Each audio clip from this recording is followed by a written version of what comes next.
IT job కోసం try చేస్తున్నారా? Coding tutor లో ట్రైనింగ్ తో పాటు స్టైఫండ్ అండ్ 100% జాబ్ గ్యారంటీ.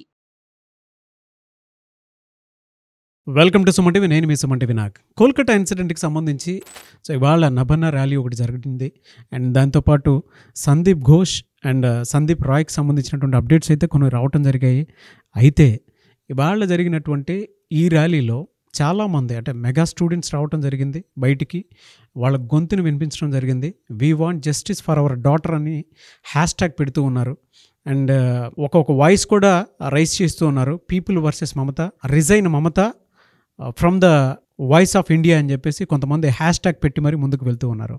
అయితే ఎంటైర్ ఈరోజు కనుక ఎపిసోడ్ చూస్తే ఏం జరిగింది, ఏ విధంగా ముందుకెళ్ళింది, దీనికి సంబంధించిన వాటిల్లో ఇంత జరిగిన తర్వాత అయినా సరే మమతా బెనర్జీ స్పందిస్తుందా లేదా అనేటువంటి విషయాన్ని ఈరోజు మనతో పాటు హైకోర్టు అడ్వకేట్ రవీంద్రనాథ్ గారు ఉన్నారు. అది వారి మాటలోనే తెలుసుకుందాం. Hello sir. హాయ్ అండి నాగరాజ్ గారు. సరే, ఎంటైర్ ఇది కనుక చూస్తే అండి మనం పీపుల్ వర్సెస్ మమత అనేటువంటి జరిగింది. మనం ప్రీవియస్ వీడియో ఒకటి చేయడం జరిగింది. అబ్జర్వ్ చేసిన తర్వాత ఇవాళ హోల్ డేలో ఏం జరిగింది, ఎలాంటి డెవలప్మెంట్స్ అని వచ్చాయని మనం భావించాలంటారు? అసలు ఆగస్ట్ 9 హర్రర్ సంబంధించి నాగరాజ్ గారు ఈరోజు కొన్ని ఆసక్తికరమైన విషయాలు నమోదయ్యాయండి. ముఖ్యంగా కేంద్ర ప్రభుత్వ ఐటీ ఇన్ఫర్మేషన్ టెక్నాలజీ అతనైనటువంటి సెక్రటరీ అయినటువంటి అమిత్ మాల్యా రిలీజ్ చేసినటువంటి ఒక కొత్త ట్వీట్ సంచలనాలు రేపుతుంది. జస్ట్ ఇప్పుడే రిలీజ్ అయింది ఆయన సంబంధించిన ట్వీట్.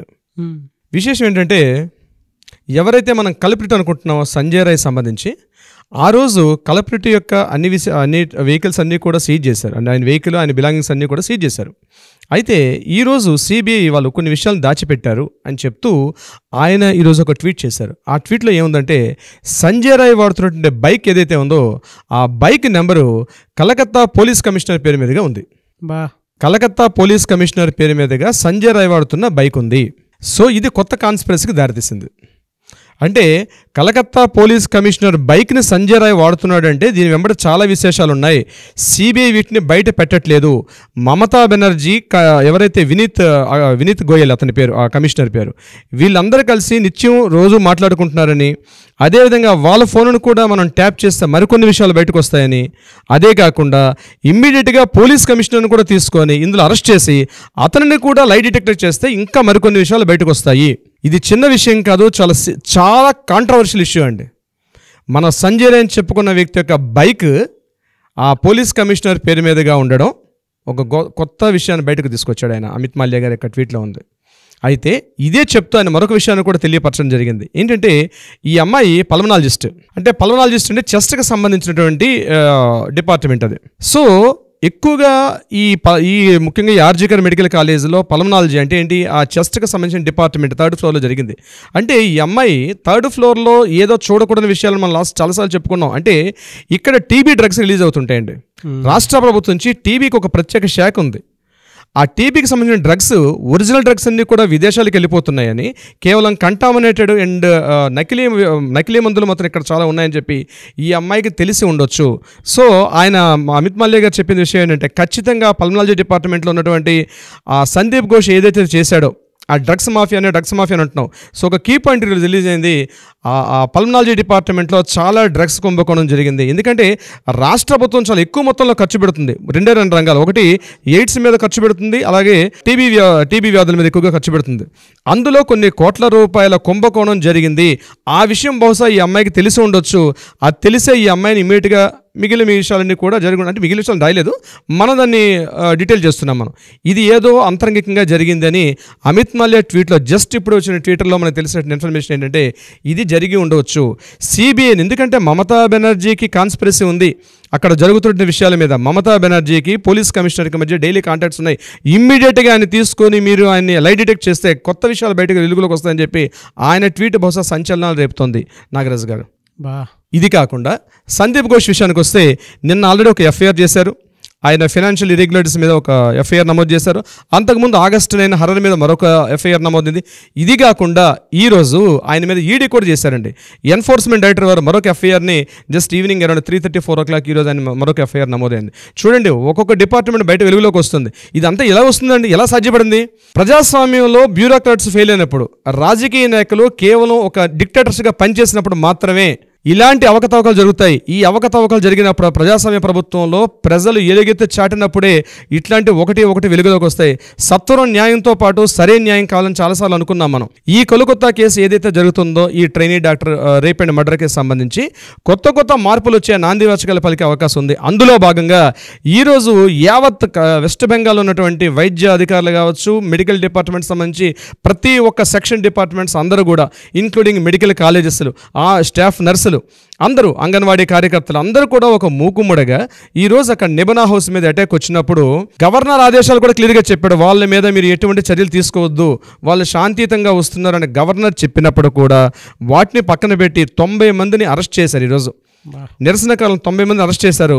ఇక లాఠీ చార్జ్లు అయితేనేమి, టియర్ గ్యాస్ ప్రయోగాలు అయితేనేమి, బాంబ్ షెల్స్ అంటారు వాటిని, అట్లాంటి ప్రయోగం, దాన్ని చిన్న బాంబ్స్ లాగా ఉంటాయి, దాని లోపల పెద్ద ప్రమాదకరం ఉండవు, దాంతో షూట్ చేయడం అయితేనేమి, ఇట్లాంటి ఒక దమన నీతి అంటారు, దానిని ఈరోజు బలవంతంగా ప్రయోగించారు. ఇంకొక విశేషం అంటే ఈరోజు ఏదైతే నిబన్ అభిజన్ ర్యాలీ చేస్తున్నారో, ఎవరైతే దీనికి మెయిన్ కారకులు ఉన్నారో, August 9 తర్వాత ఎంటైర్ స్టేట్లో స్టూడెంట్స్ అందరూ కూడా గ్రూప్ ఫామ్ చేశారు.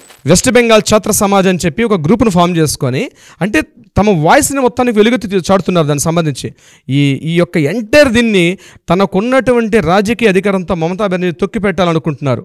కానీ జరగాల్సింది వేరే విధంగా ఉంది అక్కడ. అయితే దీనికి సంబంధించి ఎలా జరిగింది ఇవాళ ర్యాలీ, నేను కాస్త నాకు అందిన ఇన్ఫర్మేషన్ వరకు మీకు అందజేసే ప్రయత్నం చేస్తాను.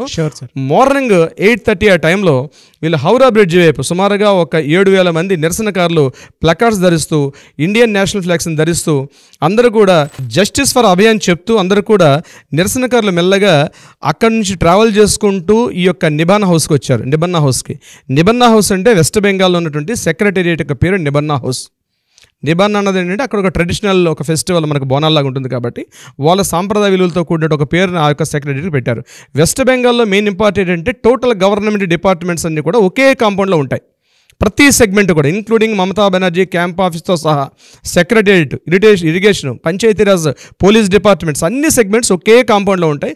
చాలా హై ప్రొటెక్షన్లో ఉంటుంది. సో దీని మీద వాళ్ళు అక్కడ వచ్చి తమ యొక్క నిరసన తెలుపుదామని వచ్చారు. అంటే అటాక్ చేసే ఉద్దేశం కాదు వాళ్ళకి. అక్కడ నిబనా హౌస్ ముందు ధర్నా చేద్దామనే ఉద్దేశంతో వీళ్ళందరూ కూడా మూకుమ్మడిగా రావడం జరిగింది. ఈ విషయాన్ని తెలుసుకున్నటువంటి ఇంటెలిజెన్స్ వర్గాల ముందే ఇన్ఫర్మేషన్ వచ్చినటువంటి పోలీసులు ఎవరైతే దీనికి ప్రధాన కారకులు ఉన్నారో, main candidates 4 Rabindra Bharati university students వాళ్ళు దీన్ని మొత్తం ఆర్గనైజ్ చేసిన ఆ 4 కూడా నిన్న రాత్రే అరెస్ట్ చేశారు. వాళ్ళ మీద అరెస్ట్ చేయడమే కాకుండా ఈ అభయ కేసు సంబంధించి వీళ్ళందులో ఆ కల్ప్రిట్తో వీళ్ళు సహాయం చేశారని చెప్పి వాళ్ళ మీద ఎఫ్ఐఆర్ నమోదు చేశారు. చూడండి ఎంత దారుణమైనటువంటి సంగతి. ఉండాల్సిన కనిపిస్తున్న ఎవిడెన్స్లు వాళ్ళకి జరగకుండా ఈ స్టూడెంట్స్ మీద మర్డర్ కేసులు నమోదు చేసి టోటల్ ఎంటర్ నిబన్నా హౌస్ని ప్రొడక్షన్లోకి తీసుకొని 4,500 మొదట అనుకున్నారు. తర్వాత ఆ ఇంక్రీజ్ అయ్యి 8,000 మంది పోలీసులు, high rapid production force, rapid action production force, కల్కటాలో ఆల్ పోలీస్ వింగ్స్ డిపార్ట్మెంట్స్ అన్నీ కూడా అక్కడ చేరుకొని డ్రోన్ కెమెరాస్ తోటి, అదేవిధంగా వాటర్ క్యాన్స్ తోటి, టియర్ గ్యాసులతోటి ఇట్లా మొత్తం పకడ్బందీగా ఉంటాయి. వీళ్ళందరూ ఇలా వస్తున్నటువంటి వాళ్ళ మీద బ్యారికేడ్స్ పెట్టి, ఆ బ్యారికేడ్స్ కూడా అల్యూమినియం అండ్ ఐరన్ ఫ్రేమింగ్ తోటి పెద్ద బ్యారికేడ్స్, ఒక్కొక్కటి more than 30 feet సైట్లో పెట్టారు. విడ్త్ కూడా మీకు almost more than 3 meters 6 meters width ఉన్నటువంటివి, అంటే 2 shadesలో పెట్టారు. అవి ఎంటైర్ నిబనా హౌస్ను కూడా 20 pointsలో బ్యారికేడ్స్ పెట్టారు. ఎటువైపున అటాక్ చేస్తున్న ఉద్దేశంతో వాటిపైన ఈ మొబైల్ ఆయిల్ గ్రీజ్ రాశారు, ఎక్కడైనా పట్టుకుంటే జారిపోవాలని. అంటే చూడండి, మనం ఎక్కడ ఉన్నాం, మనం ఉక్రెయిన్లో ఉన్నామా, రష్యాలో ఉన్నామా, ఇరాన్లో ఉన్నామా, ఇరాక్లో ఉన్నామా, ప్రజాస్వామ్య ప్రభుత్వంలో ఒక నిరసన తెలుపుతున్నారు వాళ్ళు. అటువంటి ధర్నా చేసుకుని ప్రీ ప్లాన్డ్ గా దాన్ని ఆపుదామని చూశారు చూడండి వాళ్ళు. అయితే అమిత్ మాల్యా గారు ఒక ఫోటో పెట్టారండి. నేను ఇక్కడ బీజేపీ సపోర్టా ఇంకొక సపోర్ట్, పార్టీ పరంగా మనం ఏ విషయం మాట్లాడండి. Being an advocate I respect all parties. All parties మేము రెస్పెక్ట్ చేస్తామండి. కానీ ఎక్కడ తప్పు జరిగిందో ఖచ్చితంగా వాళ్ళని మనం వేలెత్తి చూపించాల్సిన అవసరం కూడా మాకు ఉంది కాబట్టి చెప్తున్నాను. అమిత్ మాల్యా రిలీజ్ చేసిన ఫోటోలో ఒక వ్యక్తి కంప్లీట్గా ఒక కాషాయ, అంటే ఒక బ్రౌన్ కలర్ ఒక క్లాత్ వేసుకొని చేతిలో నేషనల్ ఫ్లాగ్ పట్టుకుంటూ అంత పవర్ఫుల్ ఒక క్యానాన్ తోటి ఆయన వాటర్ పుష్ చేస్తుంటే కూడా ధైర్యంగా ఆ బ్యారికాడ్ వైపు వెళ్తుంటే ఆ దృశ్యం ఆయన పోస్ట్ చేశారు ట్విట్టర్లో. అది చూస్తుంటేనే మనలో తెలియనటువంటి ఒక జాతీయతా భావం, ఒక పేట్రియాటిక్ మూమెంట్ అనేది మన బాడీలో గూస్ బంప్స్ వచ్చాయండి. అంటే ఇంతటి ఉంటుందా? ఎప్పుడో వందే మాతర ఉద్యమంలో కలకత్తా వాళ్ళు చేసిన ఉద్యమం ఆ టైంలో మనం చూడాల. మరలా ఆ రేంజ్లో ఒక వందే మాతర ఉద్యమంలో కొన్ని వేల మంది ఎట్లయితే బ్రిటిషర్స్ మీద తిరుగుబాటు చేస్తూ ముందుకు అలా అడుగులు పెట్టారో సైమన్ కమిషన్ టైంలో, కమాన్ కాల్చు నాకు అని ఎట్లయితే పరిగెత్తారో, ఈరోజు మన సాటి విద్యార్థుల యొక్క ధైర్యం చూస్తుంటే తన లైఫ్లో ఒక డాక్టర్ ప్రొఫెషన్లో ఉండి కూడా ఆ ధైర్యాన్ని చూసి ఫస్ట్ హ్యాట్స్ ఆఫ్ చెప్పుకోవాలి మనకి నాగరాజు గారు. వాళ్ళు చూపిస్తున్నట్టు తమ తోటి సహ విద్యార్థిని ఆమెకి జరిగిన అన్యాయాన్ని ఈరోజు ప్రపంచానికి అందజేశారు. వాళ్ళు 3 కోరికలు కోరండి. జస్టిస్ ఫర్ అభయ, ఆ అమ్మాయి ఎవరైతే ఉన్నారో ఆ యొక్క విక్టిమ్కి న్యాయం జరగాలి. నెంబర్ 2, కల్ప్రిట్ ఎవరుతున్నాడో అతనికి ఇమ్మీడియట్గా దారుణమైన శిక్ష విధించాలి. మరలా ఎవడు కూడా ఇటువంటి సాహసం చేయకూడదు, ఊహకు కూడా అందకూడదు, అటువంటి శిక్ష విధించాలన్నటువంటి డిమాండ్ కోరారు. 3వది, మమతా బెనర్జీ రాజీనామా చేయాలి. దీని వెంబడి మమతా బెనర్జీ రాజీనామా చేయాలంటే ఇది పార్టీ పరంగా కాదు. ఎందుకంటే తను ఆ సీట్లో కూర్చుంటే ఎవిడెన్సెస్ అన్నీ కూడా తారుమారే అవకాశం ఉంటుంది. ఫస్ట్ ఆమె కిందకు వచ్చి టోటల్ ఎంటైర్ డిపార్ట్మెంట్స్ బ్యూరోక్రాట్స్కి హ్యాండ్ ఓవర్ చేస్తే ఒరిజినాలిటీ బయటకు వస్తుంది. ఎవరు తప్పు చేశారో, దీంట్లో ఎంతమంది ఉన్నారు, సెక్స్ రాకెట్ జరిగిందా, డ్రగ్స్ మాఫియా జరిగిందా, హ్యూమన్ ట్రాఫికింగ్ జరిగిందా, ఉమెన్ ట్రాఫికింగ్ జరిగిందా, ఆర్గాన్స్ ట్రాఫికింగ్ జరిగిందా, ఏదైనా కూడా విషయాలన్నీ బయటకు రావాలంటే ఫస్ట్ మమతా బెనర్జీ ఆ పోస్ట్ నుంచి బయటకు వచ్చి తన ఒరిజినాలిటీని ప్రూవ్ చేసుకోగలిగితే ఒరిజినల్స్ బయటకు వస్తుంది. ఆ ఉద్దేశం మీద స్టూడెంట్స్ ప్రొటెక్ట్ చేస్తున్నారు దీనికి సంబంధించి. కానీ ఇందులో మార్క్సిస్ట్ పార్టీ వాళ్ళు పార్టిసిపేట్ చేయలేదు. తృణమూల కాంగ్రెస్ పార్టీ వాళ్ళు ఎలాగో అదే పార్టీలు ఉన్నారు కాబట్టి వాళ్ళు సపోర్ట్ చేయలేదు. కేవలం దీనిని రాజకీయంగా బీజేపీ వాడుకుంటుంది. డెఫినెట్గా ముందు స్టూడెంట్స్తో జరిగినటువంటి ఏదైతే విధానం ఉందో ఇందులో పార్టీలు ప్రవేశించాయి. ఇప్పటికీ నేనేమంటున్నా, పార్టీలు ప్రవేశించి దీని అసలు విషయం తప్పుదో పట్టకూడదు. స్టూడెంట్స్ యాజ్ ఇట్ ఈస్ ఏది చేస్తున్నారో ఆ యాజిటేషన్ యాజ్ ఇట్ ఈస్గా జరిగితే ఖచ్చితంగా న్యాయం బయటకు వస్తుంది. దీన్ని హైజాక్ చేస్తున్నాయి పొలిటీషియన్స్ అన్ని కూడా. ఏ పార్టీ తమకు అనుకూలంగా మార్చుకుందామా, ఈ ఇన్సిడెంట్ వాడుకుందామని చూస్తున్నారు. సో డెఫినెట్గా ఏంటంటే దీనికి బీజేపీ రేపు 12 గంటల బంద్ని ప్రకటించారు. రేపు 12 గంటల పాటు రేపు స్టేట్ మొత్తం కూడా 12 అవర్స్ బంద్ ఇచ్చారు. కొంతమంది మద్దతు తెలుపుతున్నారు, మరి కొంతమంది మద్దతు తెలపట్లేదు. బట్ వాస్తవాలు ఏంటంటే మరి నైట్ వరకు మనకు వస్తాయి అప్డేట్స్. ఎప్పటి కూడా మనం ఫాలో అవుతున్నాం. రేపు మార్నింగ్ వరకు ఫస్ట్ వీడియోతో మేము ముందుకు వస్తాను. నాగరాజు గారు, ఎక్కడి నుంచి ఎక్కడికో వెళ్తాం సార్. అంటే ఎంటైర్ సిస్టమ్ అక్కడ కరప్ట్ అయ్యి ఉందన్నమాట. డిపార్ట్మెంట్ దగ్గర నుంచి అంటే పైన బీయింగ్ ఆవిడే హోమ్ మినిస్టర్, ఆవిడే హెల్త్ మినిస్టర్, ఆవిడే సీఎం, ఆవిడ ఏది చెప్తే అది డిక్టేటర్షిప్లో చెల్లుతుంది ఆవిడకి ఇప్పుడు. అంతే కదా సార్, మమతా బెనర్జీ అదే కదా. బాధాకరం నిజంగా. ప్రతి ఒక్కరూ దీని మీద స్పందించి ఇవాళ కొంతమంది ప్లకార్డ్స్లో ఒక మాట రాయటం జరిగింది. అంటే చాలామంది కోరుకునేది జస్టిస్ ఫర్ అవర్ డాటర్ అని చెప్పేసి. అది చూసి నాకు చాలా చలించింది. అంటే అంత ఓన్ చేసుకున్నాం అని చెప్పేసి అనిపించింది నాకు. మనం దీనికి సంబంధించిన వాటిలో ఎంత ముందుకెళ్ళినా పర్లేదన్న భావన కలిగించారు నాకు. జస్టిస్ ఫర్ అవర్ డాటర్ అని చెప్పేసి.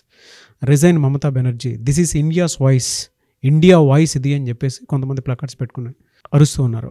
అవునండి. అంటే చూడండి అక్కడి వాళ్ళ ఎంత భయాందోళనతో కూడుకున్నటువంటి వాతావరణం క్రియేట్ అయినా పోలీసులకి ఎదురొడ్డి చాలామంది ప్లకార్డ్స్ పట్టుకుని ముందుకెళ్ళారు అని అంటే వాళ్ళు ఎంత లోతుగా వాళ్ళ మనోభావాలు కానీ మనోవేదన కానీ ఉందో ప్రత్యేకించి మనం ఈ విజువల్స్ చూస్తే మనకు అర్థమవుతూ ఉంటుంది.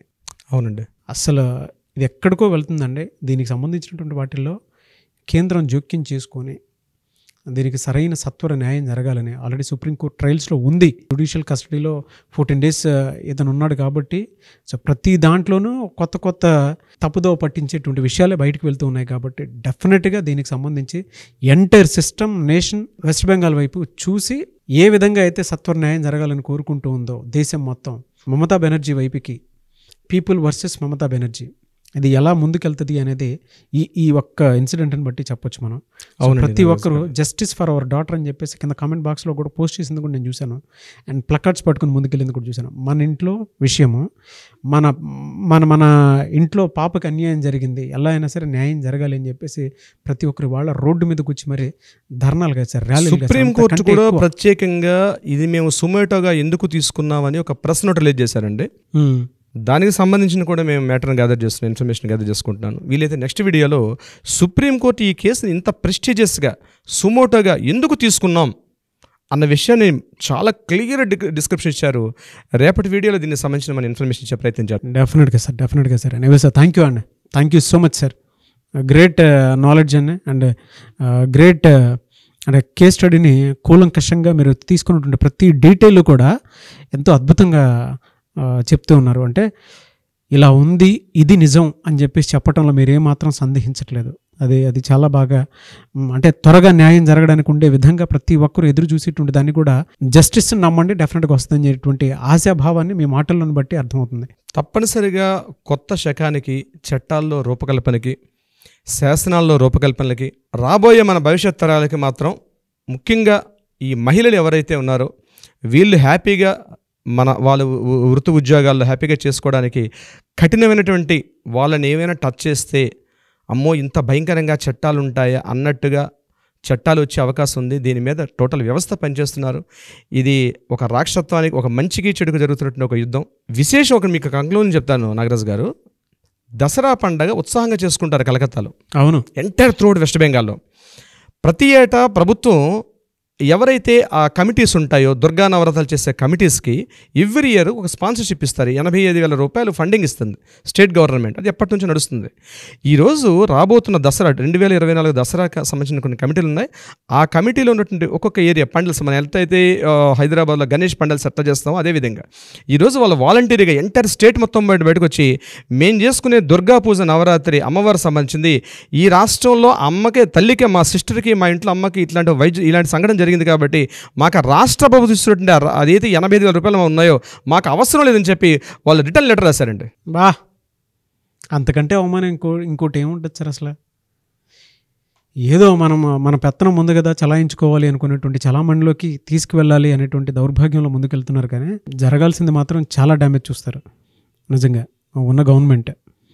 చూద్దామండి. అంటే కొంతమంది పెడుతూ ఉన్నారు కదా, రెసిగ్నేషన్ చేసి డెఫినెట్గా రాష్ట్రపతి పాలన కావాలి అనుకున్నటువంటి వాళ్ళు కొంతమంది ఉన్నారు. సో దీన్ని ఏ విధంగా ఏ మేరకు తీసుకొని వెళ్తారనేది చూడాలి. ఎనీవేస్ థ్యాంక్ యూ అండి. Thank you so much sir. Thank you so much Nagaraj గారు.